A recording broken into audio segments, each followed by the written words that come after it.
Hello, beautiful people. If you're here, thank you for being here. There's something about dropping into being, that phrase, right? I hope has resonated with you in some way. That phrase has a really powerful meaning in this day and age, and this phase of reality that many of us are moving through. The way that we carry ourselves through this is really impactful in how we experience the world and experience ourselves. So the reason that I teach dropping into being is because it's very vital. So the reason that dropping into being is so important is because if we're not connected with our inner selves, our deep self, our conscious self, then we will be just acting on autopilot, running the programs that we've been told to run or taught to run that are often unconscious. Now, this is not something new, right? This is classic psychology or understanding of Western psychology, how to understand oneself. The id, the ego, the superego, the unconscious mind versus the conscious. While that has its place, it also has its limitations, right? Spiritual teachings are trying to help us do is they point the light towards our inner selves, because that's where we have the power for self-reflection. And if we don't have that self-reflection, then we become what people love to call nowadays, everything is narcissism. But really it's an unconscious self. It's a self that has a difficulty looking inwards and at oneself. When we do that, we're always running a fear program. So I want to tell you a story quickly about an insight I've had recently. I've been doing this work for a very long time. I came in with this work, I came in with this purpose to teach these things, and I came into a life that would make sure that I would have things to learn, right? So we have these prescribed challenges that we face in life. They're our best teachers. And so whenever we're going through a challenge, we can see them as our teachers and we can reflect, what is there here to learn about myself? When we're in a fear-based response, it'll always be about other people. It'll be, what are they doing? Look at what they're doing. What are they, if they wouldn't have done this, or things like that, right? And so we can always tell if we're in a fear-based pattern because we're focusing externally and we feel like we don't have control over ourselves. And really, that's true. You don't if you're constantly looking externally instead of internally. The caveat is a lot of people get stuck in this internal reflection as well, and so there's always this need for balance. I've seen a lot of people, especially in the self-help world or in the spiritual world, where they become so fixated on their woundings that they actually perpetuate a different form of narcissism, but kind of in the victimhood space. So I've had some profound realizations and integrations. I think I've had these realizations. I still had some internal programs to track and uproot from myself, and it's taken me 5 or 6 years to really do this. So when people promise over the night success, it's really not that. I don't want you to believe that that's necessary or that is the standard you should set for yourself. One of the toughest, one of the sneakier programs that we can fall into, so it's called the victimizer, and then there's also the rescuer, and we'll get into that after. So first of all, the victimizer, so there's always someone who plays the victim, but then there also has to, it's common sense, be the one that's victimizing them, right? And so a lot of times one person will identify as one or the other, when in reality we are both. And so this is supported by the understanding that we are the whole, we are all one, we are expressing every timeline, every possibility all at once. And so when we have that understanding, we can really accept that we are both the victim and victimizer. And that's really profound, because when we look at the roles that we play with other people, we can see where we are the victim, but we can also see where we're the victimizer. and we can understand and have compassion for both aspects of that pattern within ourselves and with others, and then in the relationship. And people get stuck in this pattern in their relationships profoundly, right? It's why people repeat the same type of relationships, or they see the same, they may change people, but then the same things occur in their new relationship that they were trying to get away from before. You know, we have to have that hard look with ourselves of like, if nothing's changing, then nothing's changing. And that's when we have to look deeper. That's where we're invited to look deeper. You know, we're invited by our experience in this life to say, okay, what am I missing here? What pattern can I begin to see? Where do I play into this pattern? Where do I perpetuate the pattern? And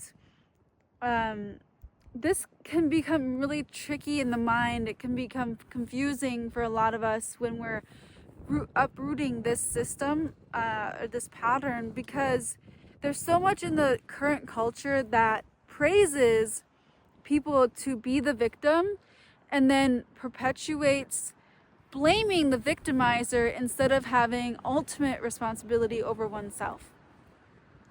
For example, if we were going to talk to somebody who identifies as the victim, we would say, well, what role do you think you've played in this? Instantly you would be called victim blaming. And I'm trained in domestic violence, and I'm trained as a psychotherapist, and I know that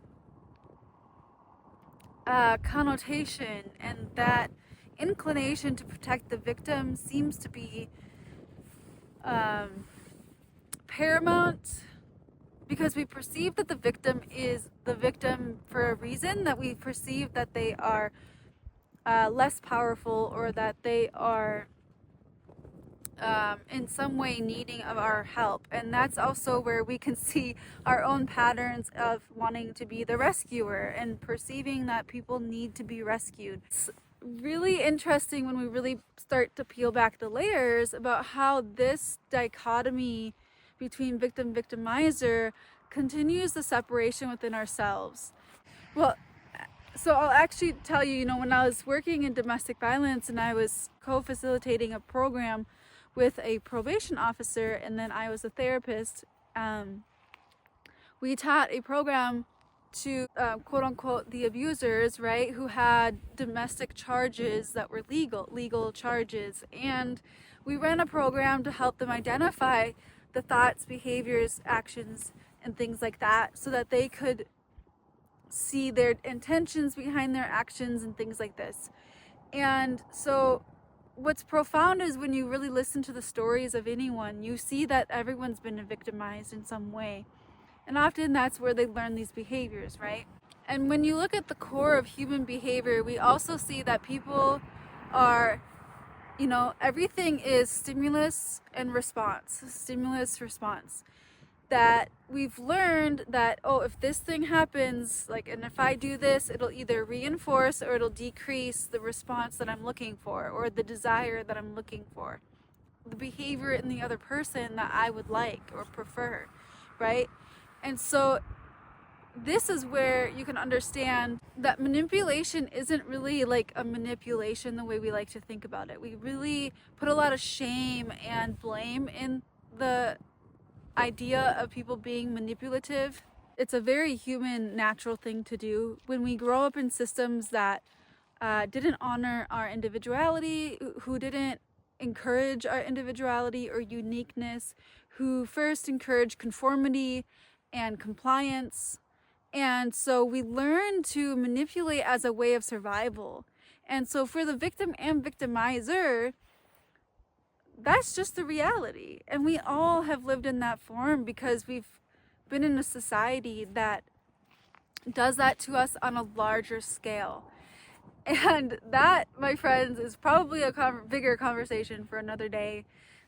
So go ahead and comment below if you would like to hear that. When we're talking about true individuality and self-responsibility, there's a concept in psychology where we talk about self-efficacy. And so somebody who has had really encouraging teachers and parents and people who believed in them and who allowed them to learn in their own ways or in their own process, in their own time, and to understand that learning really is a process and not something that can be forced or done in a pressured way, that in itself is manipulative, right? Like, oh, if I can just intimidate the child or intimidate the student or intimidate the employee enough, then they will start conforming.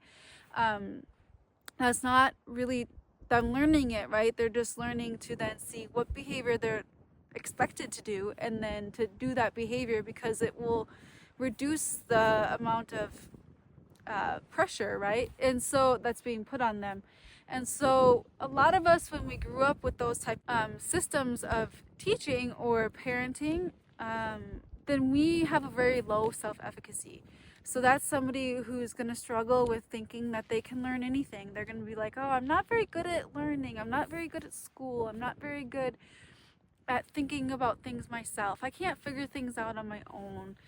So this person is going to feel really minimize their skills and their capacity to regulate themselves, know themselves, even to have opinions about who they are and to feel confident in who they are.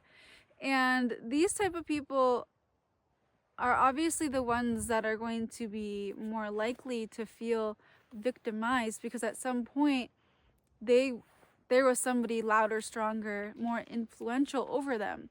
And so when we look at this, it really is healing the inner child. And we do that by meeting the needs of ourselves as adults now, in the way of like, what would my inner child need right now? What do I need right now? And once we start meeting our own needs, then we realize how much we've been outsourcing that to everyone else, to our partners or our siblings or our friends, or coworkers, bosses, people in authority. It's really not somebody else's job to understand us. It is really not someone else's job to make our life easier. Those are some concepts that we really got twisted around, and I've seen it really go to such an extreme in our society now, where people are taking the whole like safe space thing, for example, a little far, where yes, we hope to have a safe space. We hope that spaces in society are safe for everyone. But the reality is that we cannot just expect that everyone around us is going to be politically correct, that they're going to have this like perfect sense of humanism, and that they have to fit our mold of even what we classify as safe. Some people might have a lot of humor and that may be offensive to somebody else, for example. And so then we get into this monitoring of one another and policing of what's moral and behaviorally okay so that we feel okay on the inside. And this is a hard pill to swallow. I understand that. There is a lot of growth that I've had to do, even in myself and honestly within my marriage, because I would take a lot of things personally, and I was a huge advocate in social justice and obviously, like I said, working with people in domestic violence and feeling like, we have to save them, we have to help them. And even as being a therapist, I just wanted to help, and there's really no helping people. There really is just being a light in the world, and then when they are ready to illuminate within, they will. And that's what this channel is about. That's what this is you choosing to come here and drop into being and to be with who you truly are. And then as you start peeling back the layers of the complexities of the ways that we've programmed ourselves to be silent, and we've programmed ourselves to comply when we didn't want to, and how we are the oppressors of ourselves. Because if we anywhere in our lives feel like we're the victim, we're allowing that dynamic to play out. And there is something within inside of us in our psyche that allows ourselves to be there. We get addicted to that. We get addicted to the drama, and then because we had this unsafe experience past in our lives, we get addicted to the dopamine and the norepinephrine and the morphine that actually gets released naturally through our brain, that is like a cascade of hormones, and we get adrenaline kicks and all of this stuff. We get addicted to those cycles of hormones. And so then when we get into peaceful environments, we will kick up the drama. We will like unconsciously create drama or perceive that there's an issue when there's not. One of the profound shifts I had a few years ago was when I realized, I was like, I always feel like I'm a very adaptable person. I feel like I'm a really good problem solver. But I was kind of starting to realize that I was sick of always seeing problems around me. I was like, but I don't want to see problems. I want to enjoy my life. And then I started realizing, like, wow, if I believe that I'm a good problem solver, then there must be problems for me to solve. Like, my brain will then see whatever I need to confirm my own personality or my identity as that problem solver. I hope this is starting to make sense a little bit for you, and please comment in the comment below, like, what are some of the identities that you have that you're like, oh wait, maybe that's tripping me up. Maybe me hanging on to this identity or this wounding is really what's perpetuating it, because it's what we continue to feed is what we're going to receive. And so where your attention goes, your energy flows. I see this a lot with people who are looking for a partner, right? They're like, well, I need somebody to be like this, this, and this, or this is what it means to be like a good masculine man or a good feminine woman, or these traits are what I need to see in someone for me to feel safe. And again, that's still more control. That's you saying, okay, I need to be able to control the people around me for me to feel safe. And in relationships, there's a lot of contrast. There's a lot of differing opinions, and the ability to hold that difference with love and genuine curiosity and a willingness to allow them to be who they are. And for you to be who you are, that's so important. And you won't have safety in the relationship, and it won't last long if you're looking for that safety to be created only by the other person. And yes, there are ways that we're both responsible for that. And this is true in every relationship we're having, because in every way we're always in relationship to other people. When we're in this channel together, when we're dropping into being, the results that you get from living a lifestyle from your center is profound, because it starts impacting every aspect of your life, and you start realizing where and how deeply and how vastly you're not showing up as yourself. And we're here to be ourselves, to infinitely express and experience life.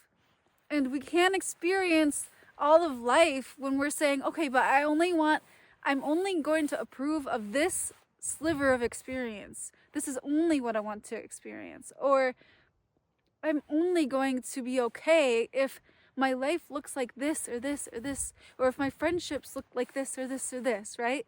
And so there's a lot of fracturing, separation that we have within ourselves that we project outwardly. And so that's why this work requires going inward. And so my question to you now is, where do you judge yourself? Where do you still hold yourself hostage? Where do you still oppress yourself? In what areas of life, or your desires, or your feelings, or where are you still denying your own humanity? Where are you denying that you're just a human being on this human experience? And where do you bully yourself, you know? And so to wrap this up, the profound integration I had recently was I was in kind of this visualization meditation, and I saw a rabbit in the forest just like right running around. And rabbits are very skittish and they're very fast, and they're always running away and hiding, and that's how I have felt for most of my life. And I was like, but I'm done running away and I'm so tired of hiding. And I was like, but who's chasing me? And I realized, because I knew of this victimizer concept, I was like, oh, it's me. Like, I'm chasing myself. That's me. So in what ways am I chasing myself, forcing myself to live in a way or to expand or to do things that I'm not ready to do? Where, you know, what ways do I just like keep going after this rabbit or this spirit that's inside of me that feels that jitteriness, right? And then I just started asking more questions like, okay, what does the rabbit need to feel safe? What would the rabbit like? You know, and also trying to understand the part of me that's chasing the rabbit. Like, well, what part of myself, why is she so adamant to chase? Why is she needing to be so persistent? You know, why can't she be patient and wait for the rabbit to approach her? And where was I set? I was in the setting of a forest, and I was like, well, why was I in there? You know, I want to be out in the world, and I want, you know, I have desires and dreams to accomplish out in the world. Why can I not be out in the world? Well, because I'm like in my own mind chasing my own rabbit, right? And chasing myself. And so that's that loop that we can get stuck in the self-development and the spiritual world, is are getting stuck in this like perpetual fixing of ourselves and understanding of ourselves. And it's good to have this desire to understand yourself, but I just want to encourage you to remember that being alive is why you're here. It's why we're all here, is to be alive. And it's not about controlling life, it's about opening to life. And the more that you open to life, the more you will learn about yourself, and the more quickly you will learn it. It's not about running away and hiding from life. It's not about forcing and pursuing life. It's about dropping into being and allowing yourself to be who you came here to be. And that is where I'm going to leave it for today. Thank you. Please let me know what in this was helpful. If you feel like you would like to share, be sure to subscribe and check in and let me know. I will be having a short mini course being launched soon, and so I'm really excited for that, because I think it's gonna be that potent medicine that's really needed, clarity, that you can really just implement this short process, begin to see those changes that you're desiring by just going within and kind of sorting through things and pruning what you don't need, and then planting the things that you're ready to see grow. And we're not gonna slow that process. We're not gonna wait until forever for you to feel safe. You are safe. You are already today. You know, every moment, like, just remind yourself, I'm okay, I'm okay. And maybe there are some situations where you know you really don't feel safe, and you know, if your body is screaming to you to get out of an unsafe situation, then that's something different. But we're talking about post-trauma, right? We're talking about when our brain can't stop telling us that we're our brain and our body is not, you know, we are actually safe now, but we don't believe we are. And you know, this stuff is profound. It's really tricky. I say that trauma sounds very rational. You know, there's a lot of times where I was like fighting tooth and nail, and I was like, but you're not safe. And to my husband, right? And I'm like, but wait, like, I know he was, I know he is. And so then I would be having this like dichotomy within myself and fighting that. and being like, but why does my body feel this way? Why can't I feel different? Why can't I see the ways that he does love me and receive that love? I think a lot of us struggle with that. So if you do, you're not alone. And I'm just so grateful that you're here, because that means that you're ready to be who you are. So, all right, talk soon.